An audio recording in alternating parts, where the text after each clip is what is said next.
Retinoscopy. Retinoscopy एक objective method का shadow test है जिसमें हम न्यूट्रलाइजेशन विधि द्वारा एरर ऑफ रिफ्रैक्शन का पता लगाते हैं और करेक्शन करते हैं। रेटिनोस्कोपी दो टाइप से होती है। फर्स्ट ड्राई रेटिनोस्कोपी, इसमें हम पेशेंट की आई को डायलेट नहीं करते, आँख में कोई साइक्लोप्लेजिक ड्रग नहीं डालते, आई को बिना डायलेट किए रेटिनोस्कोपी करते हैं, इसलिए इसे ड्राई रेटिनोस्कोपी कहते हैं। और जब हम कैलकुलेशन करते हैं, रिफ्रैक्शन करते हैं, तब हम इसमें ड्रॉप का फॉर्म नहीं घटाते क्योंकि हम इसमें किसी भी साइक्लोप्लेजिक ड्रग का यूज़ नहीं करते, इसलिए इसे ड्राई रेटिनोस्कोपी कहते हैं।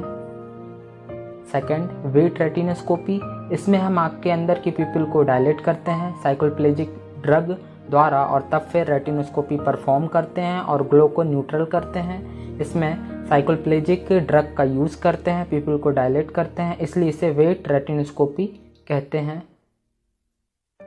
रेटिनोस्कोप 3 टाइप्स के होते हैं। First plane mirror retinoscope, second streak retinoscope, third spot retinoscope. ये रेटिनोस्कोप के डायग्राम दिए हुए हैं। कैलकुलेशन में साइक्लोप्लेजिक ड्रग का कितना परसेंटेज घटाते हैं ये दिया हुआ है। एट्रोपाइन का -1, होमेट्रोपाइन का -0.50, साइक्लोपेंटोलेट का -0.75 और ट्रोपिकामाइड का -1 घटाते हैं। किस एज में कौन से साइक्लोप्लेजिक ड्रग को देते हैं? एट्रोपाइन का 0 से 7 ईयर, होमेट्रोपाइन को 7 से 12 ईयर और साइक्लोपेंटोलेट को 12 से 20 ईयर और ट्रोपिकामाइड को हम एडल्ट में देते हैं। ट्रोपिकामाइड साइक्लोप्लेजिक ड्रग नहीं है, यह सिर्फ डायलिटेशन का काम करती है, अर्थात यह सिर्फ पिupil को डायलेट करती है, सिलियरी मसल को पैरालाइज नहीं करती, इसलिए इसका यूज सीखने के उद्देश्य से और ग्लो को न्यूट्रल करने के लिए कर सकते हैं, प्रॉपर रेटिनोस्कोपी करने के लिए नहीं कर सकते हैं। ग्लो का न्यूट्रलाइजेशन यह 3 प्रकार से होता है। First sphero neutralization, second sphero cylinder neutralization, third cylinder neutralization. Last video में हमने स्फेरो न्यूट्रलाइजेशन देखा था, इस बार हम स्फेरो सिलेंडर न्यूट्रलाइजेशन देखेंगे। अगर आप रेटिनोस्कोपी की पिछली वीडियो देखना चाहते हैं तो ऊपर आई बटन पर क्लिक कीजिए या फिर एंड स्क्रीन पर दी हुई वीडियो पर क्लिक करके आप स्फेरो न्यूट्रलाइजेशन रेटिनोस्कोपी को देख सकते हैं। स्फेरो सिलेंडर न्यूट्रलाइजेशन, इसमें हम सबसे पहले रेटिनोस्कोप से आँख के अंदर का ग्लो देखते हैं, हॉरिजॉन्टल और वर्टिकल दोनों दिशा में।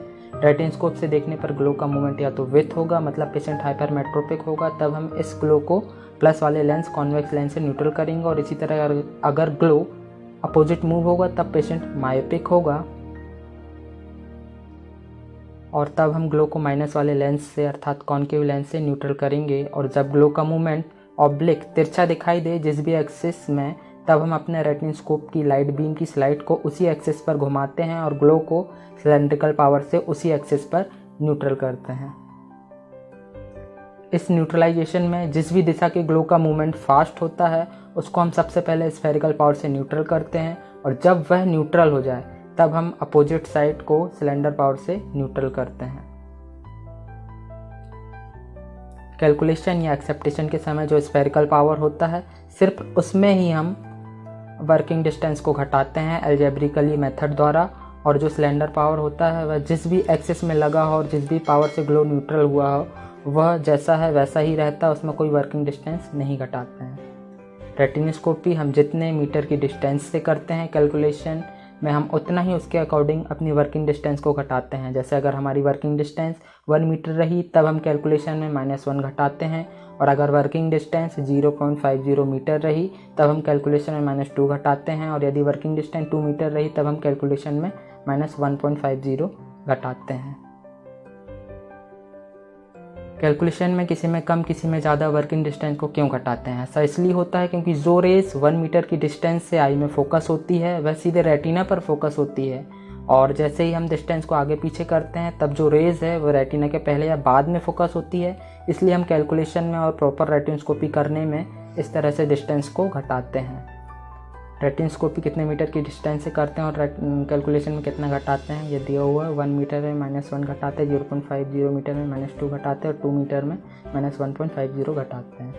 कैलकुलेशन इसमें 2 कंडीशन होती है। फर्स्ट, मान लो जब एक मिरीडिया +3 स्फेरिकल पावर से न्यूट्रल हुई और अपोजिट मिरीडिया -0.50 सिलेंडर पावर से न्यूट्रल हुई, तब +3 में -2 वर्किंग डिस्टेंस घटाएंगे तब एक मिरीडिया में +1 का स्फेरिकल पावर बचेगा और अपोजिट साइड में -0.50 सिलेंडर पावर से जो न्यूट्रल हुई थी वो जैसी थी वैसे ही रहेगी।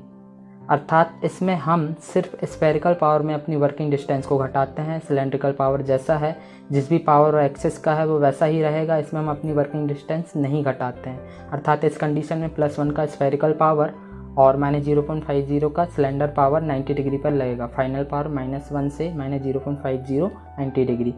सेकेंड, दूसरी कंडीशन में कैलकुलेशन समय जब एक मेरिडिया का पावर 0 हो जाए, 0 हो जाए, तब +2 से -2 हम अपनी वर्किंग डिस्टेंस घटाएंगे, तब एक मेरिडिया का पावर 0 हो गया और दूसरे मेरिडिया में -1 का सिलेंडर पावर बस रहता है। अर्थात इसमें जब एक मेरिडिया का पावर 0 हो जाए, 0 हो जाए, तब जो पावर अपोजिट मेरिडिया में बचता है वह सिलेंडर पावर होता है। मतलब इसमें सिर्फ सिलेंडर पावर 90 डिग्री पर बस लगेगा। Final power -1 90 degree.